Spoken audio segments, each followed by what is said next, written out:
Olá! Louvado seja Deus!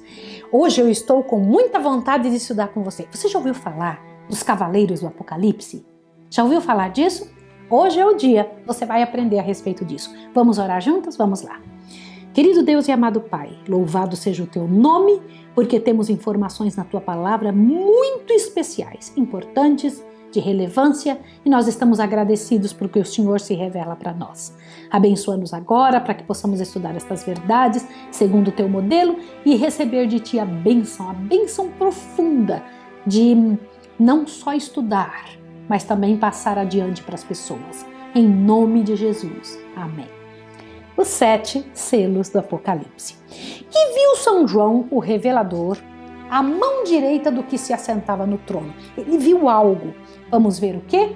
Apocalipse capítulo 5, verso 1. Vamos lá? Apocalipse 5, verso 1. João viu alguma coisa interessante na mão daquele que se assentava ao trono. Vamos ver? Diz assim. Apocalipse 5, 1. E vi na destra do que estava assentado sobre o trono um livro escrito por dentro e por fora, selado com 7 selos. Olha que interessante. Você se lembra quando antigamente as cartas eram seladas com um tipo de uma vela, com um tipo de um material? Lembra disso? Aquilo era um selo. Lembra? E para quebrar estes selos, só a pessoa que fosse ler mesmo quebraria aquele selo que tinha um emblema da pessoa que estava escrevendo. Lembra disso? Então presta atenção agora. Então João viu na mão do que estava sentado no trono um livro escrito por dentro e por fora. Que fez o cordeiro com esse livro? Olha lá, Apocalipse 5, 7. Vamos ver? Diz assim: e veio e tomou o livro da mão direita do que estava sentado no trono. Um cordeiro fez isso? Agora olhe bem. Por que Cristo declara ser digno de abrir os selos? Por que Cristo foi digno disso? Apocalipse 5, 9 diz assim: e cantava um novo cântico dizendo: digno és de tomar o livro, de abrir os seus selos, porque foste morto e com o teu sangue compraste para Deus homens de toda tribo, língua, povo e nação. Deixa eu comentar uma coisa com você aqui, antes de nós continuarmos. Você sabia que quando João estava vendo estas informações, visões, não é? Ele viu aquele que estava sentado sobre o trono com um livro na mão, um livro escrito por dentro e por fora, e não aparecia nenhuma pessoa no globo todo capaz de abrir o livro para saber o que estava dentro. E ele sabia que esse livro continha nele os nomes do que seriam salvos. E ele ficou chorando, João ficou chorando porque não aparecia ninguém digno. E então ouviu-se uma voz dizendo: só Jesus é capaz de abrir. Por quê? Porque foste morto e com teu sangue compraste para Deus todos os que são... Você sabia? Todos da terra foram comprados, todos, por Jesus. Jesus nos comprou da mão do inimigo. O inimigo nos tinha para ele porque nosso pecado nos fazia escravos dele. E Jesus veio e nos comprou. Quantos ele comprou da terra? O planeta todo, todinho. E por que nem todos vão se salvar? Porque alguns não vão querer, vão continuar nas misérias de sua própria vida. E então, foram abertos os selos. Vamos ver como foi. Que foi visto ao se abrir o primeiro selo. Apocalipse 6:1. E havendo o cordeiro aberto, um dos selos, olhei e vi um dos 4 animais que dizia em voz de trovão: vem e vê. Agora olhe bem, o verso 2 também. E olhei e eis que um cavalo branco, e o que estava sentado sobre ele tinha um arco, e foi-lhe dado uma coroa, e saiu vitorioso e para vencer. Olhe bem, então quando se abriu o primeiro selo daquele livro, foi visto um cavalo branco, com um cavaleiro todo vestido de branco, e com uma coroa, né, dizendo, saiu vitorioso e para vencer. Veja que interessante, o número 7 nas escrituras denota cumprimento ou perfeição.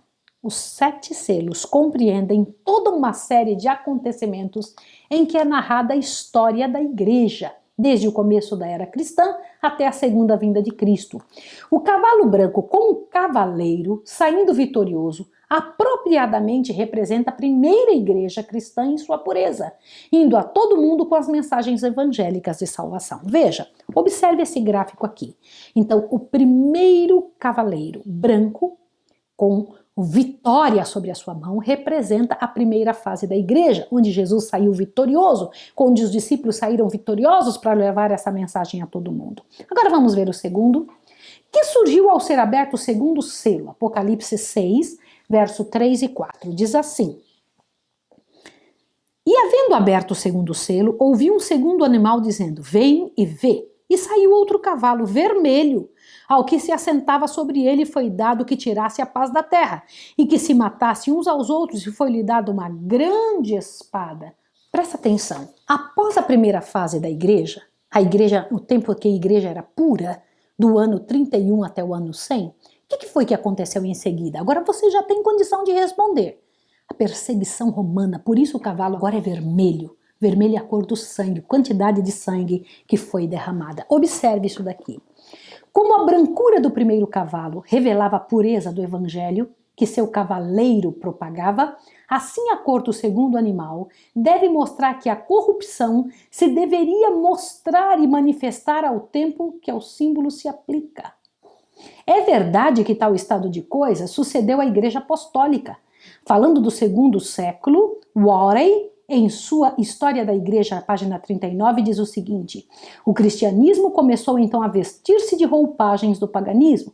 As sementes de muitos erros que posteriormente invadiriam a igreja tão completamente, mareavam-lhe a beleza, desvaneceram-lhe a glória, tomavam já raízes, o mundanismo entrava, a igreja procurava a aliança do poder secular, as dificuldades e perturbações foram resultado. Esse período se estende do fim do primeiro século ao tempo de Constantino, quando se efetuou completa união entre a igreja e o Estado. Essa foi uma época de grande derramamento de sangue, momentos de aceitação de muitas misérias e paganismo de fora.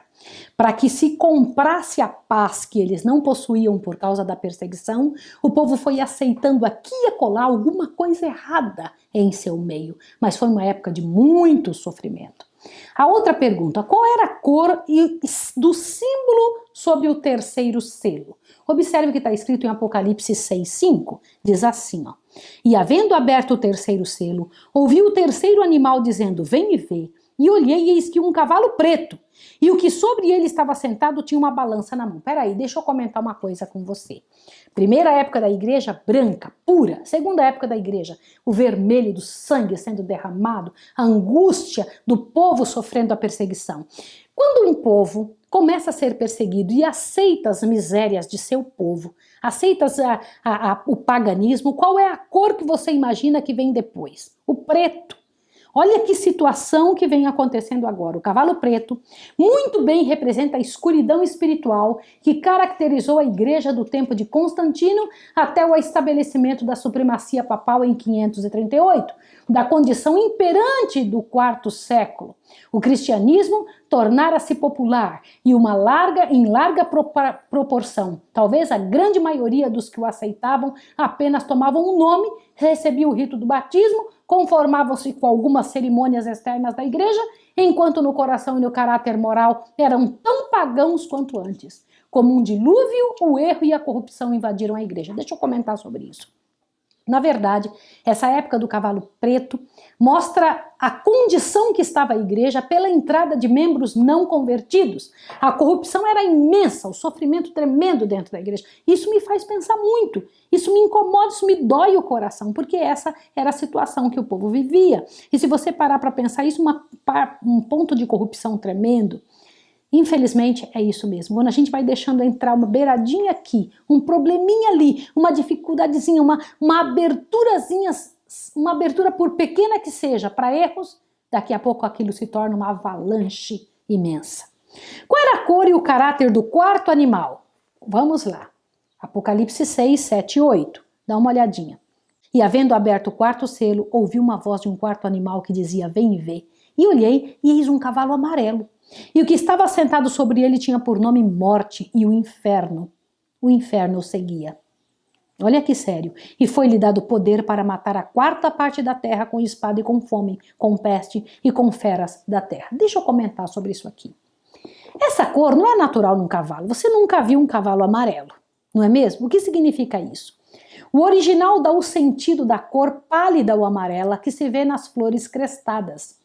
O símbolo evidentemente se refere à obra de perseguição e matança efetuada pela Igreja Romana contra o povo de Deus no tempo decorrido entre o começo da supremacia papal em 538 Anno Domini e o tempo em que os reformadores começaram a expor o verdadeiro caráter do papado, sendo detida a obra da destruição. Para pensar no que eu vou te dizer agora, é muito sério.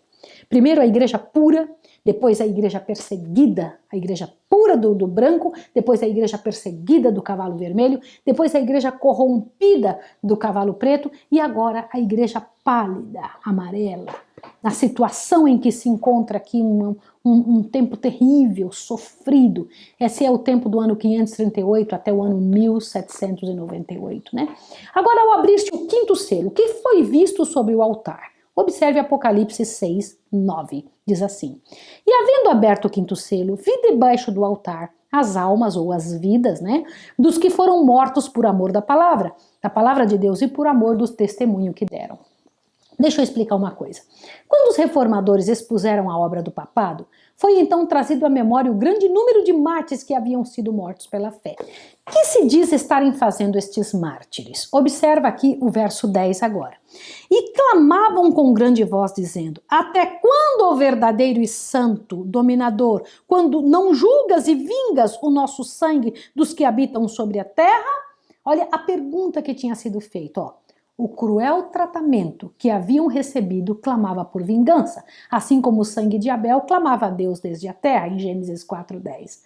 Não estavam no céu, mas debaixo do altar sobre o qual haviam sido mortos. Sobre este ponto diz Dr. Adam Clarke: o altar está na terra, não no céu.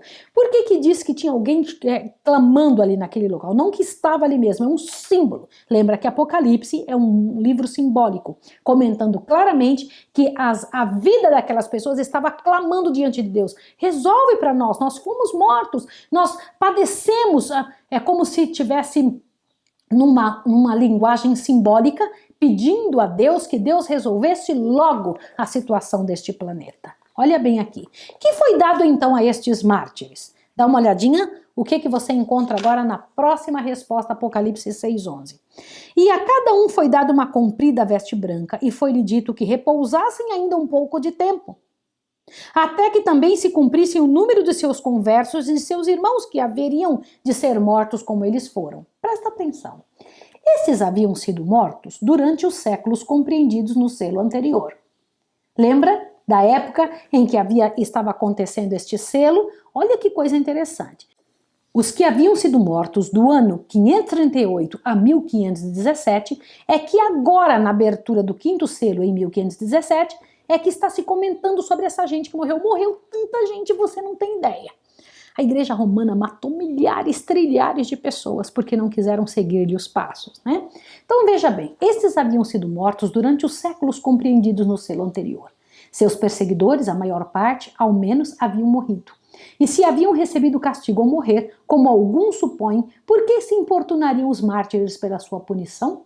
Nesta, como noutras partes da Bíblia, é usada a figura de personificação, em que os objetos inanimados são representados como viventes e falantes, e coisas que não são como se fossem.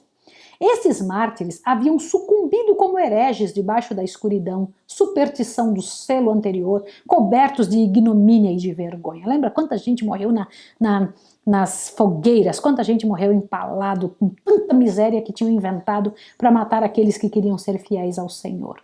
Agora, à luz da reforma, seu verdadeiro caráter aparece e são vistos como justos, e daí lhes serem dadas vestes brancas. Compreendeu agora? O linho fino são os justiça dos santos. Justiça lhe é atribuída, e após haverem repousado por mais um pouco de tempo debaixo do altar, até que os outros que deveriam perecer por causa da fé o seguissem, juntos então haverão de despertar para a vinda e para a vinda do Senhor e a imortalidade. Veja, não sei se você se lembra que o altar do Antigo Testamento, antes da entrada do segundo véu, o restante do sangue que era trazido para colocar em cima das pontas do altar era derramado no pé do altar. Você lembra dessa situação? Eu já expliquei isso para você aqui no passado, quando expliquei o santuário da terra e o santuário do céu. No entanto, Agora, ao comentar em Apocalipse, diz que os mártires, o sangue deles ali, destas almas que foram mortas, destas vidas, clamava ali da base do altar. E o Senhor Deus disse, calma, espera um pouco mais. Outros ainda morrerão, e então um dia vocês vão ressuscitar para me encontrar. Olha que coisa interessante, não que eles estivessem falando mesmo, é um símbolo, né? Que foi visto primeiro ao ser aberto o sexto selo. Agora veja Apocalipse 6:12. Isso aqui começa a ficar difícil. E havendo aberto o sexto selo, olhei e eis que um grande tremor de terra, e o sol tornou-se negro como saco de silício, e a lua tornou-se em sangue. Essa parte é importante você saber.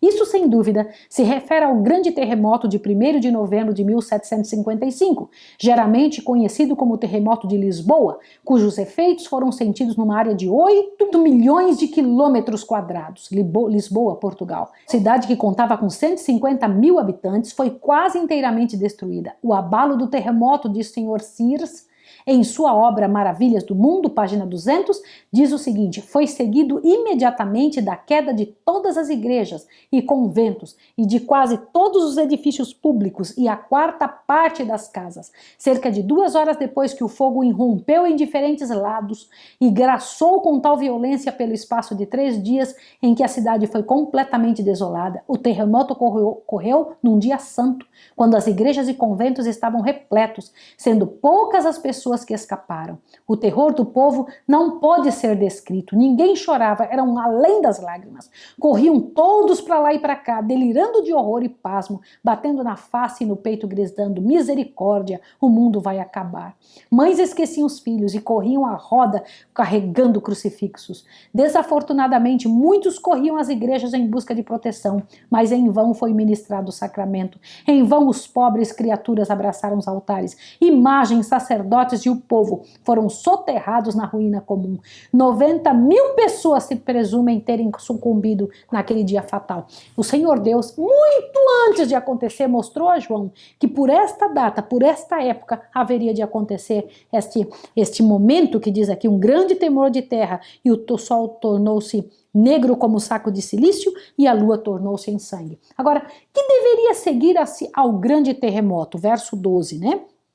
Após o terremoto, haveria de tornar-se o sol negro como saco de silício e a lua tornar-se em sangue. Isso se refere ao dia escuro do dia 19 de maio de 1780, quando a escuridão foi tal que deu a impressão geral de que o dia do julgamento estava vindo. Isso é interessante, muito grande. Que o dia do juízo havia chegado, né? Agora, eu gostaria que você visse esse gráfico de novo. Observe. Primeiro cavalo do ano 31 ao ano 100, o segundo cavalo vermelho, né, do ano 100 ao 323, o terceiro do ano 323 a 538, que é o cavalo preto da apostasia, do 538 ao 1717, o cavalo amarelo da Idade Escura, da Inquisição, do 1517 a 1755, a época da Reforma, quando foi dito que aquelas almas estavam debaixo do altar clamando por justiça, de 1755 até o fim, aí vem o último selo. Vamos dar uma olhadinha? Que outro evento é mencionado sob este selo? Vamos dar uma olhada. Agora, Apocalipse 6:13. Mais um detalhezinho. E as estrelas do céu caíram sobre a terra, como quando a figueira lança de si os seus figos verdes, abalada por um vento forte. Irmãos, isso foi um momento espetacular e se cumpriu mesmo nessa época, olha só. Isso se cumpriu na admirável chuva de meteoros de 13 de novembro de 1833. Descrevendo a cena na vizinhança das quedas da Niágara, diz um escritor, nenhum espetáculo tão terrível, grande e sublime foi jamais visto pelo homem, como aquele do firmamento descendo em torrentes de fogo sobre a escura e rugidora catarata. Olha, um colaborador escreveu para o Jornal do Comércio de 14 de novembro de 1833 sobre a queda das estrelas de 13 de novembro de 1833. E ele diz, procura-se ou na natureza ou símile, não acharia um que tão precisamente ilustrasse o aspecto do céu como o que São João usa na profecia. A queda das estrelas não se dava como que vindo de árvores diferentes, mas de uma só. As que apareciam a leste caíam para leste, e as que apareciam a oeste para este lado caíam, e as que surgiam ao sul para aquela direção se despencavam. E não saíam como cai o fruto maduro, longe disso, mas voavam, eram arrojadas como fruto verde, que com dificuldade se desprende do galho, e então, quando violentamente sacudido dele, se desprendem, voando com rapidez na mesma direção descendente, e caindo em multidões, alguns cortam o trajeto de outros, sendo atirados com mais ou menos força. Irmãos, essa queda de estrelas foi notificada por vários locais, mas não como algo, como estrelas cadentes que de vez em quando a gente vê, mas como se dizendo que o zênite havia sido tirado do seu lugar, como se uma árvore no céu tivesse chacoalhado para as estrelas todas caírem. Olha que coisa interessante. É mudando de lugar, naturalmente. Qual é o evento seguinte mencionado? Apocalipse 6,14. E o céu retirou-se como um livro que se enrola, e todos os montes e ilhas foram removidos do seu lugar. Que é isso? Presta atenção. Esse evento ainda está no futuro e ocorrerá juntamente com a segunda vinda de Cristo. O céu vai se enrolar como um pergaminho. Estamos agora entre os dois eventos, o último dos sinais nos céus e o enrolar-se do céu e a remoção do seu lugar de tudo que é terreno. Os grandes sinais aqui mencionados, que assinalam a proximidade da segunda vinda de Cristo e a subversão das coisas terrenas, estão todas no passado, e o mundo aguarda o soar da última trombeta, com cena final do drama terrestre. Como comoverá o mundo este grande acontecimento? Apocalipse 6, 15 e 17. E os reis da terra, e os grandes, e os ricos, e os tribunos, e os poderosos, e todo servo, e todo livro se esconderam nas cavernas e nas rochas das montanhas. E diziam aos montes e aos rochedos: caí sobre nós, e escondei-nos do rosto daquele que está sentado sobre o trono, e da ira do Cordeiro, porque é vindo o grande dia da ira de Deus. Quem poderá subsistir? Há uma pergunta aqui. Observe isso daqui. Depois da obra do selamento, descrita em Apocalipse 7, que ocorre sob o sexto selo? Como é representado o sétimo selo? Presta atenção que a última pergunta do capítulo 6 foi: porque é vindo o grande dia da sua ira, e quem poderá subsistir? É uma pergunta. E é respondido, todo o capítulo 7 é usado para responder esta pergunta. Quem é? Aqui é uma descrição de quem vai subsistir, é uma descrição de quem vai aguentar, de quem é que vai suportar estes últimos dias. Agora observe. Apocalipse 8:1 fala do sétimo selo. Ó. E havendo aberto o sétimo selo, fez-se silêncio no céu, quase por meia hora, e vi 7 anjos que estavam diante de Deus e foram-lhe dadas 7 trombetas. Observe. O sexto selo representa os eventos correlacionados com a segunda vinda de Cristo. O sétimo selo, muito naturalmente, portanto, deve referir-se a este evento ou a algum resultado consequente. Quando Cristo vier, todos os santos anjos o acompanharão. Segue-se necessariamente silêncio no céu durante a ausência deles. É isso mesmo que você ouviu. Quando Jesus vier, vem com todos os anjos. O que vai acontecer no céu? Então, silêncio completo. Todos os anjos vêm nos buscar. Meia hora de tempo profético devem ser 7 dias. Os 7 selos, portanto, levam-nos à segunda vinda de Cristo. Deixa eu comentar uma coisa com você aqui, para encher o seu coração. Nós estamos no tempo da última igreja, a sétima igreja, no tempo do último selo, o sétimo selo. Daqui 15 dias, nós veremos aberto o sétimo selo. Tudo já aconteceu. Louvado seja o nome de Deus, porque você e eu estamos vivendo nessa época em que temos que buscar no Apocalipse capítulo 7 as características do povo que viveria aqui nos últimos dias. No estudo seguinte, nós vamos estudar as 7 trombetas. Vamos orar juntos? Querido Deus e amado Pai, louvado seja o teu nome. Estamos no finalzinho da história. Bendito seja o teu nome para sempre por nos deixar escrito isso. Prepara-nos, Pai, com as características do povo de Apocalipse 7. Em nome de Jesus. Amém. Deus abençoe vocês. Até o próximo estudo.